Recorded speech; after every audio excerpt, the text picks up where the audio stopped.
കായംകുളം നഗരസഭ കൃഷിഭവന്റെ നേതൃത്വത്തിൽ കർഷക ദിനാഘോഷം സംഘടിപ്പിച്ചു. ആദരവും ഇതോടനുബന്ധിച്ച് നടത്തി. മന്ത്രി അഡ്വക്കേറ്റ് എം ലിജു ഉദ്ഘാടനം നിർവഹിച്ചു. കായംകുളം നഗരസഭ കൃഷിഭവന്റെ നേതൃത്വത്തിലാണ് കർഷക ദിനാഘോഷവും മികച്ച കർഷകരെ ആദരിക്കൽ ചടങ്ങും സംഘടിപ്പിച്ചത്. മന്ത്രി എം ലിജു ഉദ്ഘാടനം നിർവഹിച്ചു. നമുക്ക് സമ്പൂർണ്ണമായി ഈ വിഷയങ്ങൾക്കെല്ലാം ഒരു പരിഹാരം ഉണ്ടാക്കണം. നമ്മുടെ കൃഷി ഓഫീസർമാർ ആരുണ്ട്?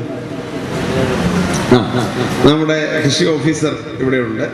നമുക്ക് കൂട്ടായിട്ട് ആലോചിച്ച് കാര്യങ്ങൾക്കെല്ലാം ഒരു മുഴുവൻ കർഷകരെയും നമുക്ക് കൂട്ടിയോജിപ്പിക്കണം. ഓരോ പ്രദേശത്തിനും അനുയോജ്യമായ കാർഷിക ഉൽപ്പന്നങ്ങൾ അല്ലെങ്കിൽ അത്തരത്തിൽ നമുക്ക് കൃഷി ചെയ്യണം. നമ്മുടെ പാടശേഖരങ്ങളിലെ കാർഷിക പ്രശ്നങ്ങൾക്ക് ഒരു പരിഹാരം ഉണ്ടാക്കണം. കൂടാതെ ദേവികുളങ്ങര ഉൾപ്പെടെയുള്ള പ്രദേശങ്ങളിൽ ഒരു വെള്ളം കയറുന്നതിനെ നമുക്ക് ഇങ്ങനെ തടയണം. എങ്ങനെ കൃഷിയെ നമുക്ക് അത്തരത്തിൽ ഡെവലപ്പ് ചെയ്യാം, ഇതെല്ലാം നമുക്ക് കൂട്ടായിട്ട് ആലോചിക്കാം. ഞാൻ കൂടുതലൊന്നും സംസാരിക്കുന്നില്ല. എല്ലാവർക്കും ആശംസകൾ നേരുന്നു. കർഷകരെ പ്രത്യേകമായി അഭിനന്ദിക്കുന്നു. നമസ്കാരം. നഗരസഭാ ചെയർപേഴ്സൺ ശരത്ലാൽ ബെല്ലാരി അധ്യക്ഷത വഹിച്ചു.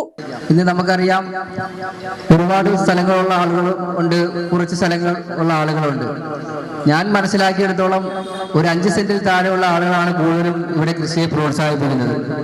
തീർച്ചയായിട്ടും നമ്മുടെ ഒരു സഹോദരൻ നമ്മുടെ സ്കൂളിന്റെ അടുത്ത് തന്നെ ഒരുപാട് 3 സെന്റിൽ ഒരുപാട് കൃഷികൾ ചെയ്യുന്നതായിട്ട് നമ്മൾ കൃഷി ഓഫീസർ ഉൾപ്പെടെ നമ്മുടെ അടുത്ത് പറഞ്ഞിട്ടുണ്ട്.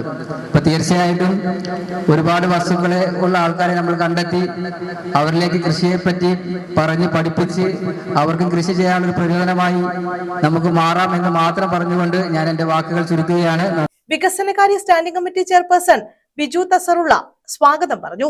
ആലപ്പുഴ പ്രിൻസിപ്പൽ കൃഷി ഓഫീസർ VP സിന്ധു മുഖ്യപ്രഭാഷണം നടത്തി. കൗൺസിലർമാരായ Solomon Rosario, advocate Prameela Baburaja, UDF parliamentary party leader advocate U Muhammad, Manjusha, നഗരസഭാ സെക്രട്ടറി ബിനുജി, കൃഷി ഓഫീസർ J ഉഷ തുടങ്ങിയവർ പങ്കെടുത്തു. മുതിർന്ന കർഷകരെയും മികച്ച കർഷകരെയും ചടങ്ങിൽ ആദരിച്ചു. News bureau, Kayamkulam.